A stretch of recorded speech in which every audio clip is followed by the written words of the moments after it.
A armadilha da função social.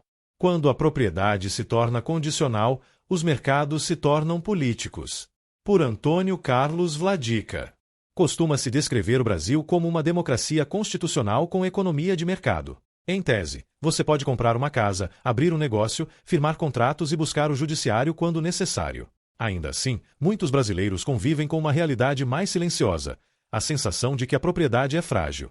O título existe, mas vem com um asterisco. A regra afirma o direito e, logo em seguida, acrescenta condições que permitem à política reescrevê-lo quando se torna conveniente. Na perspectiva austríaca, isso não é um tecnicismo jurídico. Direitos de propriedade são a gramática de uma sociedade de mercado. Dizem às pessoas o que podem controlar, trocar, melhorar ou poupar. Quando essa gramática se torna instável, a economia deixa de falar a linguagem da cooperação e passa a falar a linguagem do poder. Um direito que precisa se justificar.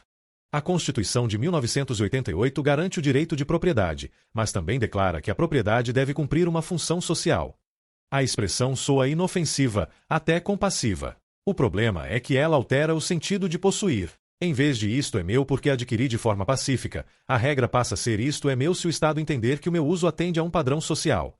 O ponto central é que esse padrão é elástico. Ele se expande e se contrai conforme a política, a ideologia, o estresse fiscal ou a moda burocrática do momento. Na prática, vira uma alavanca de intervenção e não um freio contra abusos. A Constituição ainda repete a ideia no capítulo da ordem econômica, incorporando a propriedade condicional à filosofia econômica do país. Se a propriedade precisa provar, a todo instante, a sua legitimidade, ela deixa de ser um limite firme e passa a ser um status provisório. E status provisório não convida investimento de longo prazo. 2. A desapropriação transforma o não em papelada. O Brasil autoriza a desapropriação por necessidade pública, utilidade pública ou interesse social, com promessa de indenização. Muitos imaginam que isso tornaria a tomada neutra. O Estado paga, o proprietário sai, a cidade melhora. Na vida real, o quadro é mais áspero. Desapropriação não é compra, porque a recusa do proprietário não impede a transferência. A disputa quase nunca é sobre se o Estado pode tomar, mas sobre quanto pagará e quando. Isso reduz o núcleo da propriedade, o direito de dizer não, a um detalhe procedimental. Um cenário comum funciona assim: o município anuncia uma obra viária, drenagem ou revitalização. Um decreto enquadra imóveis como necessários, com base no Decreto-Lei nº 3.365/1941, desapropriação por utilidade pública. Chega uma avaliação administrativa. Proprietários contestam porque o valor ignora custos de mudança, interrupção do negócio e o valor da estabilidade. A judicialização começa. O projeto segue, e os donos descobrem que, no fim, a única discussão prática é o preço que o Estado imporá, via perícias, laudos e decisões judiciais. Mesmo quando o pagamento ocorre, o processo transfere risco e tempo para o cidadão. Um ponto comercial não é só metragem quadrada. Há redes, clientela, rotinas e capacidade de planejar. Esses custos raramente entram na conta oficial. 3. Por que os austríacos veem isso como sabotagem econômica? A economia austríaca parte de uma verdade simples: a economia não é uma máquina. Ela é a coordenação de milhões de planos. O processo de mercado funciona porque as pessoas podem escolher, recusar e trocar. Preços são sinais que comprimem conhecimento disperso em informação utilizável. É aqui que a cláusula do interesse público se torna perigosa. Quando o Estado pode tomar a propriedade ou remodelar o seu uso, ele contorna o processo de descoberta do mercado.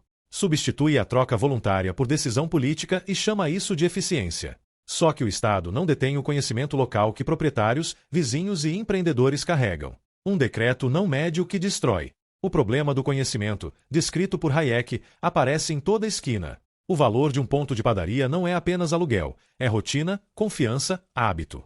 O valor de um lote familiar não é só laudo, é continuidade e projeto de vida. O planejamento central não enxerga isso, então trata como irrelevante. Mises acrescenta outra camada: intervenção gera mais intervenção. Quando o Estado sobrepõe a propriedade para atingir um objetivo, produz efeitos colaterais. Alguns projetos fracassam, alguns negócios encolhem.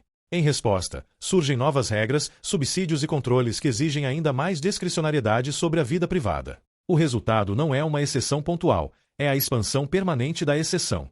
Por isso, a insegurança na propriedade aumenta a preferência temporal. As pessoas encurtam horizontes. Investem menos em projetos longos e mais em retornos rápidos. Focam em conformidade, não em criatividade. 4. Socialismo disfarçado. propriedade na forma, controle na substância. O Brasil não é um Estado socialista clássico. Ele não nacionaliza tudo. Existem títulos privados. Lojas abrem. Pessoas trocam. Mas a pergunta decisiva é: a propriedade limita o Estado? Quando a propriedade é condicional, o controle migra para a política.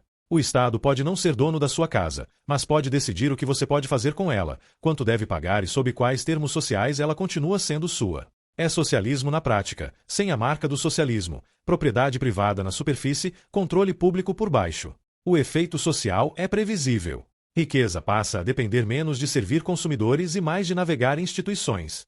Grandes atores contratam equipes de compliance e lobistas, pequenos assumem o risco na própria pele. Investidores exigem retornos maiores para compensar a incerteza, e menos projetos saem do papel.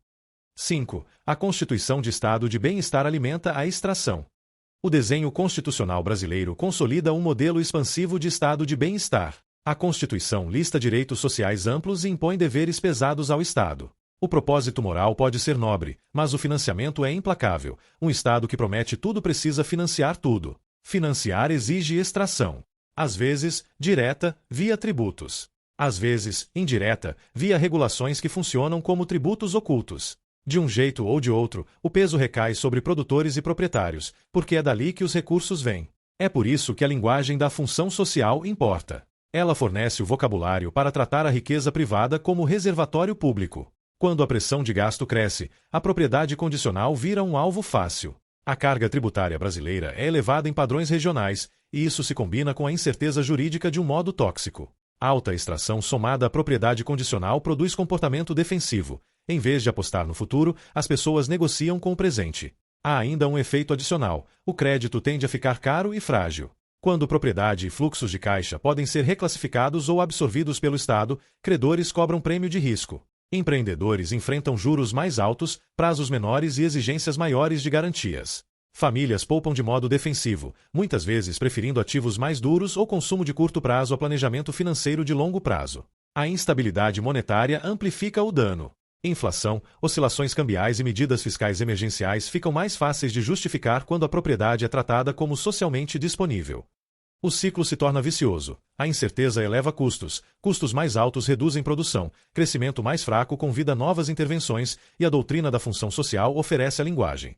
Nesse ambiente, até o planejamento honesto vira palpite e a produtividade é sacrificada à sobrevivência. 6. As cidades revelam a lógica com mais nitidez. A política urbana mostra como a propriedade condicional se institucionaliza. O Marco Brasileiro de Desenvolvimento Urbano permite que municípios escalem medidas contra imóveis urbanos subutilizados e o Estatuto da Cidade, Lei nº 10.257/2001, codifica essa abordagem de planejamento. Cidades prosperam quando milhares de proprietários e empreendedores testam ideias rapidamente, novas lojas, reformas, adaptações. Esse processo de tentativa e erro depende de direitos estáveis e regras previsíveis. Quando o uso do solo se torna intensamente político, o desenvolvimento fica lento, contestado e vulnerável a grupos de interesse. Vencem os mais próximos de quem decide, não os melhores em servir clientes. 7. O que o brasileiro percebe, mesmo sem teoria. Você não precisa de teoria para sentir o efeito. Muitos brasileiros se sentem politicamente livres e economicamente cercados. Votam, debatem, mas o cotidiano parece um labirinto de permissões, licenças, autorizações, fiscalizações e mudanças repentinas de política. Com o tempo, proprietários ficam cautelosos. Construtores adiam. Empreendedores evitam escalar. Famílias preferem consumo hoje a investimento amanhã. A economia vira uma sociedade de horizontes curtos, porque as regras fazem horizontes longos parecerem inseguros. Conclusão: restaurar a propriedade como limite real. A estagnação brasileira não é mistério de cultura ou talento. É um problema de incentivos. Nenhuma sociedade constrói prosperidade duradoura sobre propriedade condicional. A propriedade precisa funcionar como fronteira real contra o poder e não como ferramenta de engenharia social. Prosperidade nasce da cooperação livre sob regras previsíveis. Quando o Estado pode reescrever a propriedade por meio de conceitos elásticos como função social e interesse público, o processo de mercado é substituído por gestão política. O investimento se torna defensivo. O crescimento, intermitente. A desigualdade, politizada. O Brasil não precisa de mais promessas, precisa de menos exceções. Trate a propriedade como um direito que não exige justificativa contínua, e os brasileiros planejarão, construirão e investirão como proprietários, e não como inquilinos do sistema. Para mais artigos como este, visite mises.org.br.